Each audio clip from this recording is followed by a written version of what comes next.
Cześć. Konstrukcja, którą na dzisiaj przygotowałem, jest to dość ciekawa konstrukcja, bo nabyłem ją w związku, zresztą nie tylko tą, nie tylko ten cylinderek. Kilkanaście nabyłem cylindrów, będąc teraz we Francji. Akurat miałem okazję odwiedzić ten piękny kraj. A że generalnie produkty z tego kraju są mi troszeczkę obce. Niezbyt dużo konstrukcji miałem okazję otworzyć, będących w produkcji francuskiej. Postanowiłem, tak można powiedzieć, szerzej przetestować ten rynek. Znaczy akurat z tej firmy, akurat jeszcze Heraklesa nabyłem jeszcze kłódkę, ale nie mogłem się powstrzymać, po prostu musiałem ją otworzyć i sprawdzić, jak działa. Jest rewelacyjna, ale to zobaczymy sobie po prostu w którymś tam odcinku z kolei. Jedną z tych kilkunastu konstrukcji, które nabyłem, jest ten półcylinderek, bo to jest akurat półcylinder Y7C+. Sprzedawca twierdził, że jest bardzo porównywalny z konstrukcją, którą widzieliście w poprzednim odcinku ISEO R6, że jest to podobno praktycznie to samo. Ja sobie pozwolę ją w ogóle otworzyć, żebyśmy tutaj nie musieli zbyt długo czekać. Zobaczmy od razu, co jest w opakowaniu, bo to jest bardzo ciekawe. No, oczywiście mamy kartę kodową. Ta karta służy tutaj w tym momencie do duplikacji, oczywiście wiadomo, kluczy. Ja ją sobie odłożę gdzieś tutaj do góry.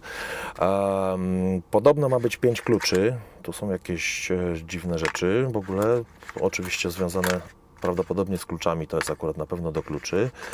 Kluczy ma być 5 i widzę, że jest. Muszę przyznać, że są takie dość fikuśne, jeżeli chodzi o kształt, który mamy dostępny w Polsce i w ogóle ogólnie w Europie.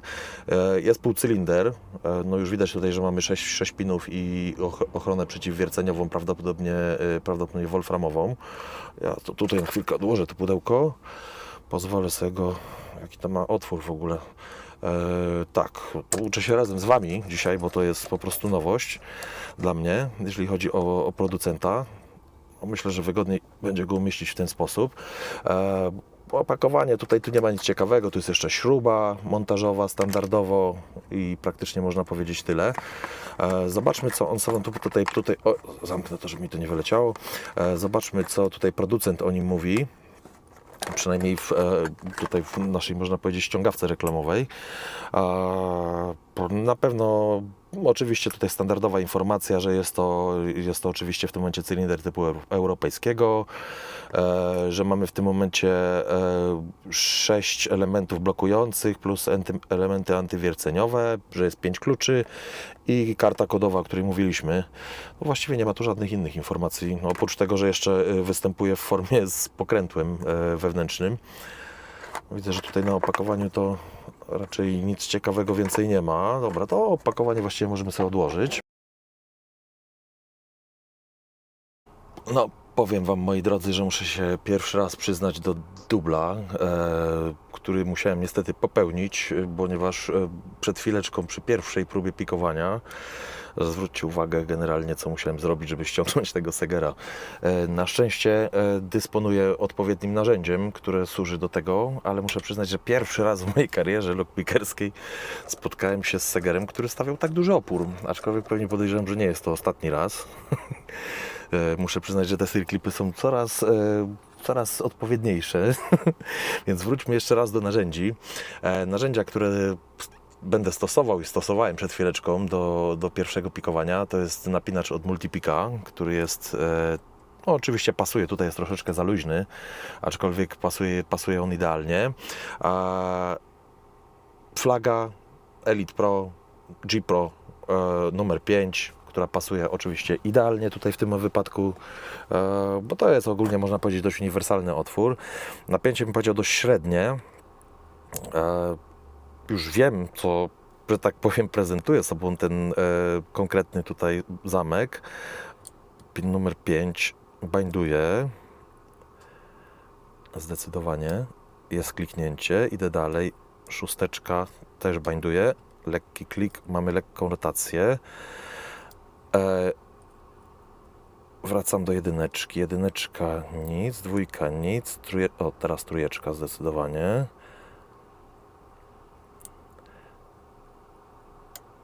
Jest. Zdecydowanie ładne kliknięcie. 4 teraz. Zdecydowanie ładne kliknięcie. 5 nic, 6 nic. Wracamy do początku. Teraz bańduje 2.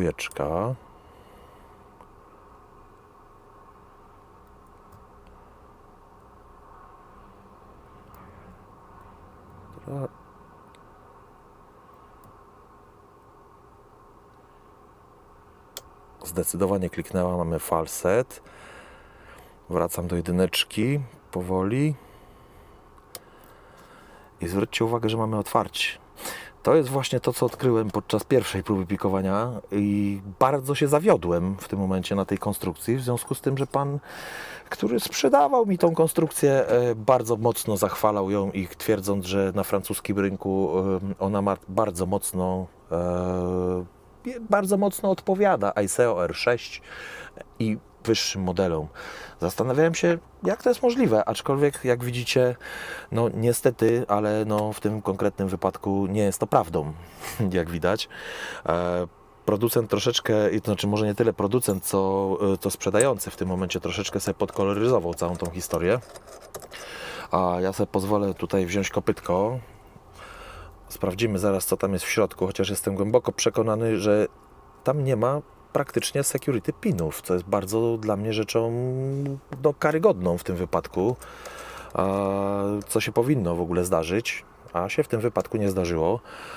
Nie wiem, o co tu chodzi jeszcze, za chwileczkę się dowiemy, co jest w środku, bo tak jak mówię, no nie otwierałem tego, nie wybebeszałem go wcześniej, bo chciałem po prostu poczekać tutaj w tym momencie na Was. Ja sobie tutaj wyciągnę ten rdzeń, piny się na dole nam trzymają. Postaram się go jakoś wydobyć. Mam nadzieję, że będzie to w miarę bezkolizyjne. Widzę, że tutaj po wyciągnięciu tego segerka już współpracuje bardziej. O, dobra. Zobaczmy, może się coś uda tutaj podłożyć. Już na razie nie stwarza tutaj żadnej kooperacji za specjalnie. Dobra, zobaczmy. O, dobra, teraz kawałek wyszedł. No, nie chcę nam tutaj współpracować. Może spróbujmy tym kluczem, będzie łatwiej. On jest jednak zdecydowanie grubszy. No, ale no nie. Nie będzie nam tutaj ten rdzeń współpracował. Mimo tego, że mamy segera ściągniętego, być może coś podciąłem z tyłu za mocno naszym dremelem.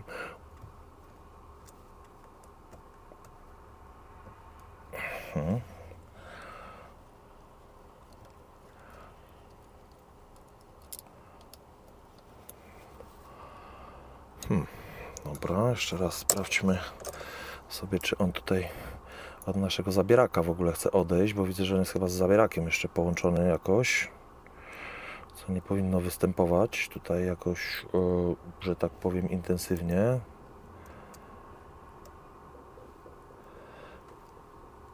Dobra, być może to będzie tego typu deseń, że po prostu zabieraczek nas przytrzymał w tej chwili, prawdopodobnie to jest to.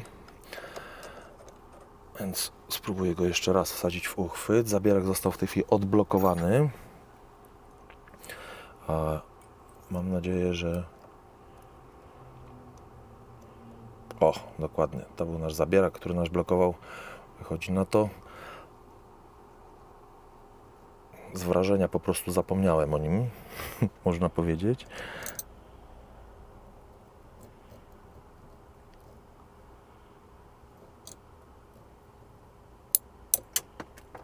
No i poleciało nam tutaj, co miało polecieć, oczywiście nie wiedzieć czemu. Dobra, a tutaj jeżeli chodzi o nasze kipiny, mamy wszystkie, ale obawiam się, że wystrzelił nam tutaj pin. O nie, tutaj jeden pin już spadł, widzę, z kipinów, a właściwie nawet 3 wypadły. Mam nadzieję, że zaraz się do nich tutaj ustosunkujemy. Na pewno wystrzelił mi pin od naszego zabieraka po prostu. Ale on jest mało istotny i widzę, że ta konstrukcja nie jest godną konstrukcją uwagi. Dlatego zaraz sobie tutaj poszukamy całej pozostałej reszty. Ja sobie tylko przygotuję ten jeden pin sobie podniosę, który mi spadł. Tak prawdę powiedziawszy, to nawet mi w ogóle tego nie szkoda. To jest tak, w tej chwili muszę przyznać, licha konstrukcja. Aczkolwiek cena nie była wygórowana, także chyba bodajże 22 euro kosztował. Chociaż można uczciwie powiedzieć, że za 22 euro można się spodziewać czegoś lepszego. Ja sobie tutaj odłożę te dwa piny, piny, które wypadły. Przygotuję sobie specjalną tackę. Dobra. I wybaczcie dzisiaj tą dezorganizację. Chciałem po prostu, żeby się to udało zrobić w miarę fajnie i w miarę szybko, ale jak widać, no nie da rady tego zrobić w miarę szybko i w miarę fajnie. Przejdziemy sobie tutaj do tych pinów, które wypadły. To jest bodajże 4. No szału tutaj nie ma, jak widzicie, jest to typowy mosiąc. Ja sobie ją tutaj odłożę. To jest nasza, przepraszam, to będzie 5, a to jest 6, ten długi. Dobra. Tu mamy dwa takie same, kolejne po prostu piny z całej tej serii. To są oczywiście standardy mosiężne. Tutaj sobie pozwolę tę tackę odłożyć, za chwileczkę do niej wrócimy. Przejdziemy sobie jeszcze do tego rdzenia. Ja sobie tutaj klucz wsadzę, zobaczymy, czy będzie nam łatwiej z tym kluczem działać. O, jednak tak. Dobra. No 1 zgodnie z przewidywaniami, standardowy mosiąc.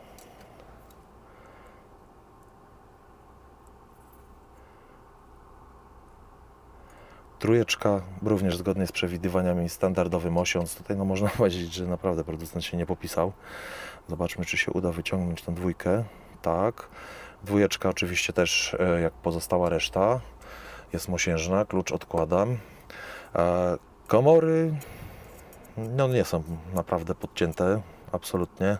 Jest to typowy standard. Nie wiem, czy to jest zabezpieczona konstrukcja w tym momencie. Być może jest to... Chociaż czy to jest stalowe? Tak, być może jest ten rdzenie stalowy, to może być jeden plus. Tutaj jeżeli chodzi o wiercenie. No ale jeżeli chodzi o samo wykonanie, no naprawdę to jest... No nie ma tutaj szału. Przyznam szczerze. Jeżeli chodzi o całą tą po prostu historię. Dobra, zobaczmy, ja sobie tutaj z tyłu, z przodu sobie postaram się wsadzić front followerka. Tak.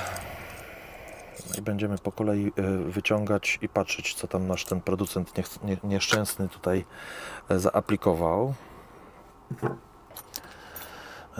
Aha, jeszcze zobaczmy. Może się to uda jeszcze, tak troszeczkę obrócić, dobra. Byłem za szybki, Wybaczcie, że będę to na rękę łapał, ale no niestety tutaj tyłu już nie ma.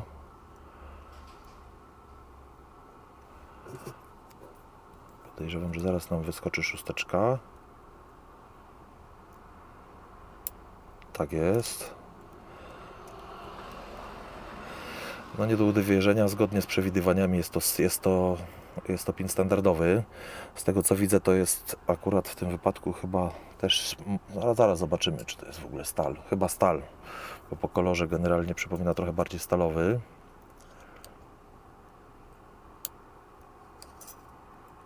Piąteczka nasza. No też jest standardowa. Nawet się producent tutaj nie wysilił, żeby umiejscowić w środku temperowane piny, które są naprawdę dobrym rozwiązaniem.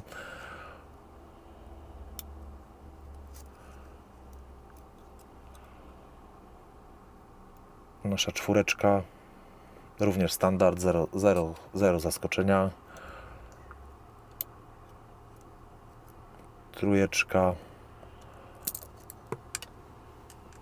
spadła, ale już mam przygotowany specjalistyczny tutaj stolik, dlatego już mi nie lecą. Tak wygląda nasza 3.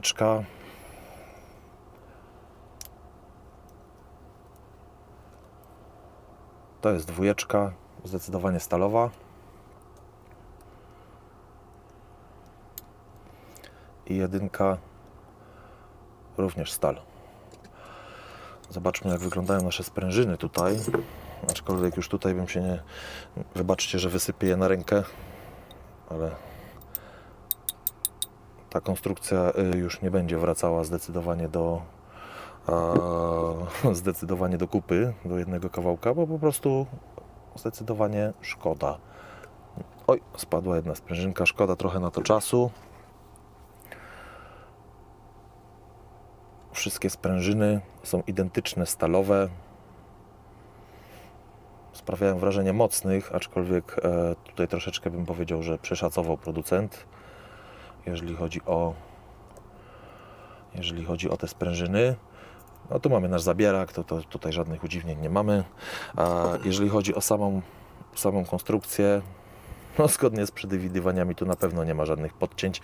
Faktycznie, jak zobaczycie, mamy tutaj 2 otwory w środku, jeden i drugi jest po tej stronie. Są to bardzo cienkie pręty.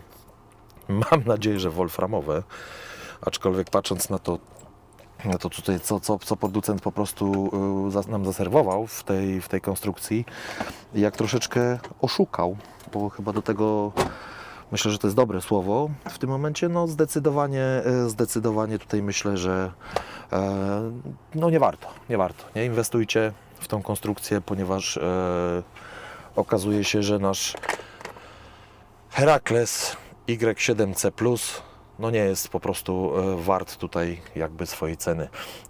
Ja tutaj może bez tej jednej sprężynki Wam pokażę, jak wygląda sytuacja. Tak wygląda nasz gutting. No tutaj nie ma żadnych udziwnień. Wszystkie jednak kipiny są standardowe.